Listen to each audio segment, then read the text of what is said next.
Hi everybody, Cheryl and Lady coming to you from the Ladies Garden and Home, and today we're going to be up potting some tomatoes, or potting up, or moving on up.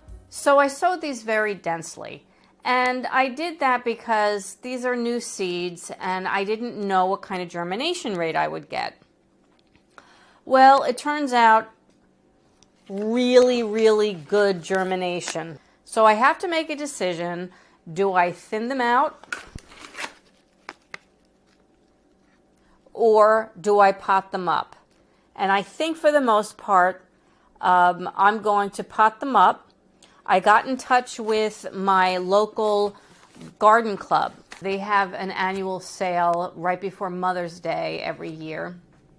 And I offered them a bunch of these seedlings. I'm going to be potting up a lot of them, especially the sauce tomatoes and some of the cherries as well. And then they can sell them at the plant sale and it'll go for a good cause and people could grow some tomatoes. Tomatoes take transplanting very well. There are some plants that don't, that have maybe very long tap roots and they don't like those disturbed. But with tomatoes, you can pot them up even a couple of times before they're ready to plant outside.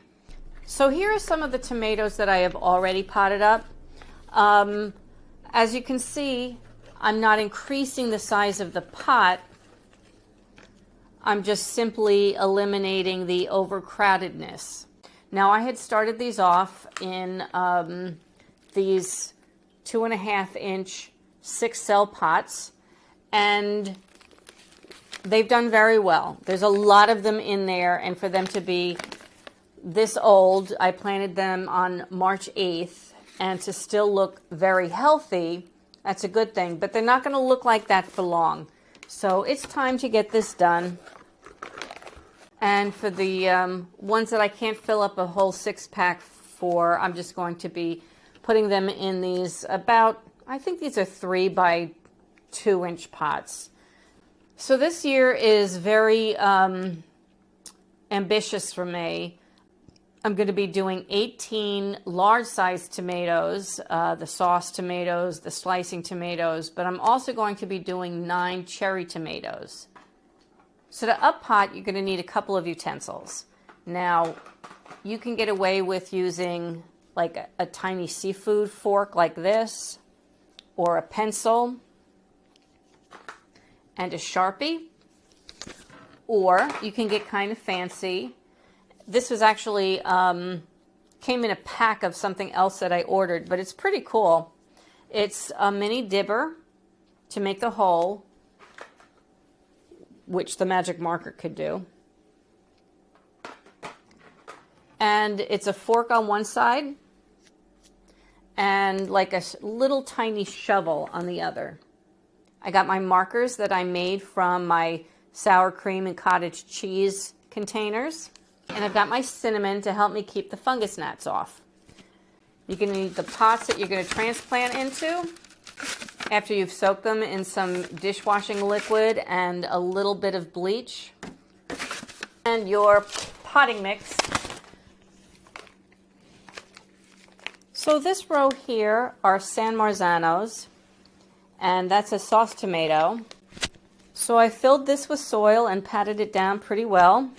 Now I'm going to take my dibber and I'm going to make a pretty good size hole and a pretty deep hole, because tomatoes, you want to bury the stem as far down as you possibly can. The reason being is that along a tomato plant stem are tiny little fibers.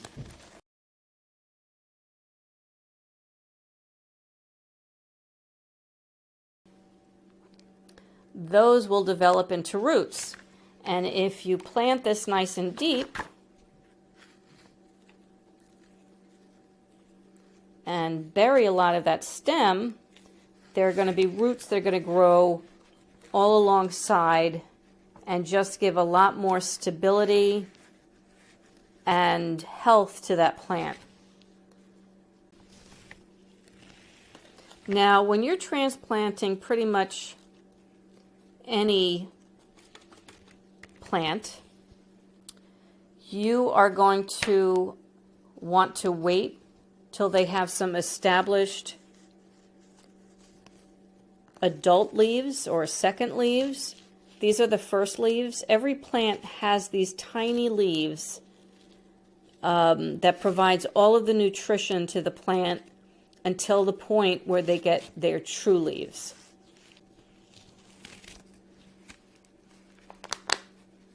And I was just doing a no-no because I was holding the little plant by its neck.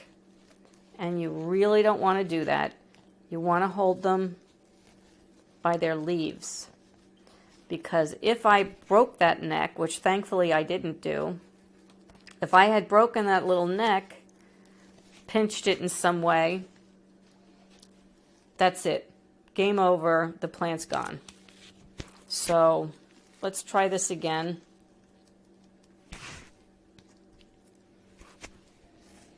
I'm going to take it by its bottom leaf. Okay, this one I did not get much roots out of, and the dirt kind of fell away. Plant it nice and deep.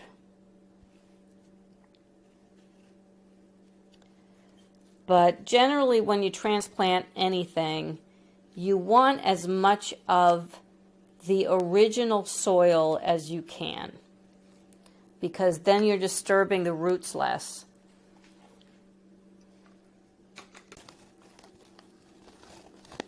Okay, well, I'm going to keep potting up, lifting the plant as far away as possible from the roots, and gently separating. See if they'll fall apart. Careful that they don't get tangled up with. I really waited too long. See how they're getting tangled into each other?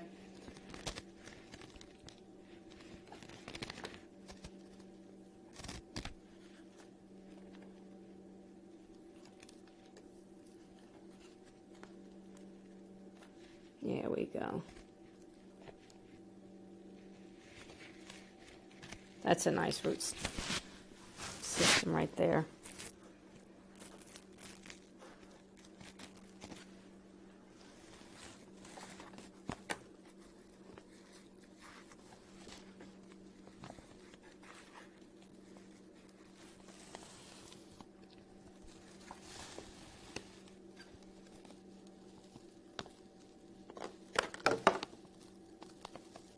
I'm going to just gently, there we go, pull them apart.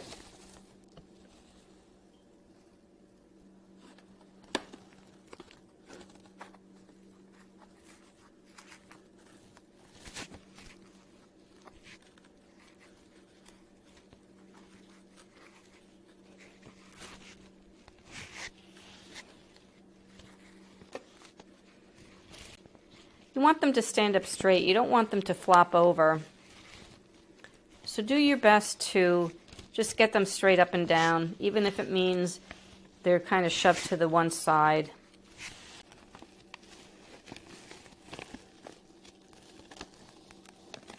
Gently, gently. Don't tear. Just let them fall apart.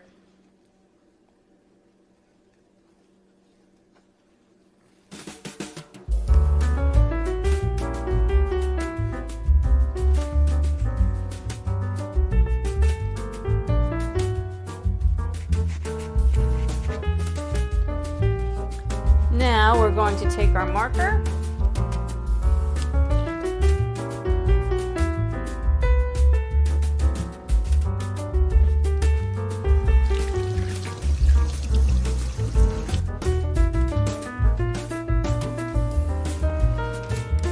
Well, I have quite a lot more to do.